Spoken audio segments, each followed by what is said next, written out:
Who suffers more during no contact? The anxious person or the avoidant person? And why does this question create so much confusion and heartbreak for those caught in this painful relationship dynamic? When an anxious person and an avoidant person stop talking to each other, the silence does not affect them in the same way, even though both may be hurting more than they are willing to admit. The anxious partner usually feels the pain immediately because their emotional connection is activated by closeness, reassurance, and regular communication.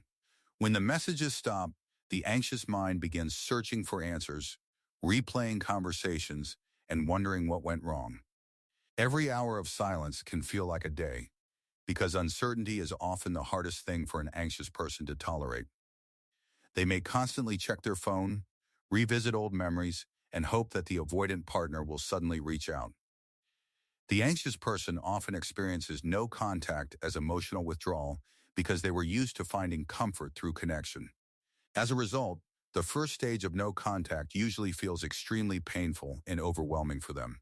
Meanwhile, the avoidant partner often reacts very differently during the early days of separation. At first, no contact may actually feel like relief because the pressure, expectations, and emotional intensity are no longer present. The avoidant person may convince themselves that they need space, and that distance is the solution to their emotional discomfort. They often focus on work, hobbies, routines, or distractions rather than directly confronting their feelings. To an outside observer, it can look as if the avoidant person has moved on without any difficulty. This is why many anxious partners assume that the avoidant never cared in the first place. But what is visible on the surface is not always what is happening underneath. Avoidant individuals are experts at suppressing emotions when those emotions feel overwhelming or threatening. Instead of processing pain immediately, they often place emotional experiences into mental boxes and try not to think about them. This coping strategy can create the illusion that they are unaffected by the breakup or separation. However, emotions that are buried are not necessarily emotions that disappear. The anxious person feels everything now, while the avoidant person often feels everything later. This is one of the biggest differences between these two attachment styles during no contact. The anxious partner's suffering tends to be intense, immediate, and impossible to ignore. The avoidant partner's suffering is often delayed, hidden, and difficult even for them to recognize. During the first few weeks, the anxious person may believe they are losing the battle because they are hurting so much. They may wonder why they cannot stop thinking about someone who seems perfectly fine without them. But emotional pain is not always measured by what is visible on the outside. Many avoidants spend weeks convincing themselves that they are happier alone and better off without emotional dependence. Yet as time passes, reality slowly begins to replace distraction. The daily routines that once kept them busy become normal again and no longer provide the same escape. The silence that initially felt peaceful may begin to feel strangely empty. The absence of the anxious partner becomes more noticeable because the emotional connection is no longer available. This is often when avoidants start remembering the positive moments of the relationship. Instead of focusing on pressure or conflict, they begin recalling laughter, support, affection, and companionship. The memories that were pushed away slowly return to the surface. At this point, many avoidants experience feelings they thought they had already escaped. Regret, loneliness, curiosity, and longing can emerge when the emotional threat is no longer present. The anxious partner, however, may already be entering a different stage of healing.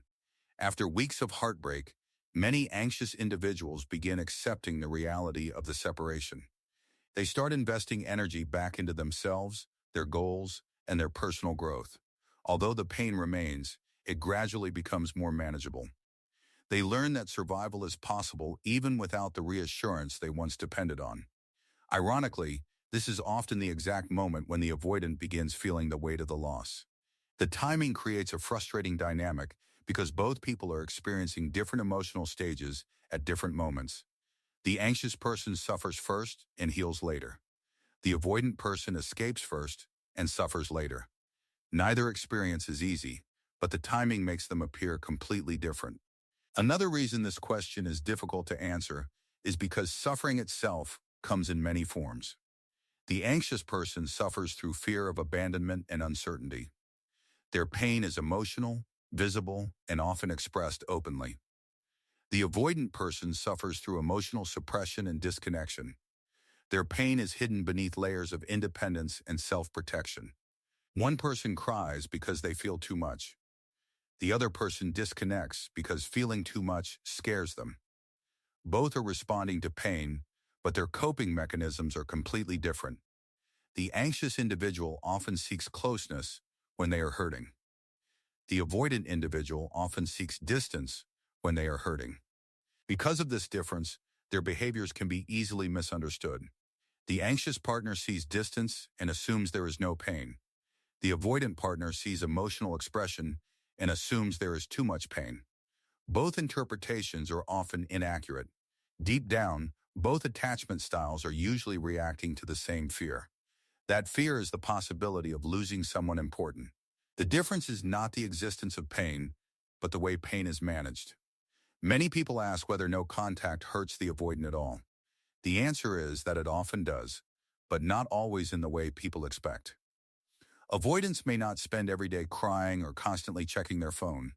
Instead, their pain can appear as emotional numbness, loneliness, restlessness, or a growing sense that something meaningful is missing. Because these feelings emerge gradually, they are easier to overlook. Some avoidants do eventually reach out because the absence becomes harder to ignore than the closeness once was. Others continue suppressing their emotions and never fully process the loss. This depends on their level of self-awareness and emotional maturity. The same is true for anxious individuals. Some use no contact as an opportunity to heal and develop healthier emotional habits. Others remain stuck in hope, waiting for a message that may never arrive. The outcome depends less on attachment style and more on personal growth. So, who suffers more during no contact, the anxious or the avoidant? The most accurate answer is that both suffer, but they suffer differently and at different times. The anxious person often experiences intense pain at the beginning. The avoidant person often experiences delayed pain after the distance becomes real. One feels the storm immediately. The other feels the storm after believing it had already passed. Understanding this can help you stop comparing your healing journey to someone else's behavior. Just because someone appears unaffected does not mean they are not struggling internally. And just because you are hurting today does not mean you will hurt forever.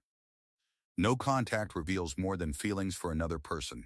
It reveals how each person handles fear, loss, vulnerability, and emotional connection. The goal should never be to make someone suffer or to prove who misses whom more. The real purpose is to heal, grow, and build a stronger relationship with yourself. Because in the end, the person who wins during no contact is not the one who suffers less. The person who wins is the one who learns, heals, and becomes emotionally stronger because of the experience.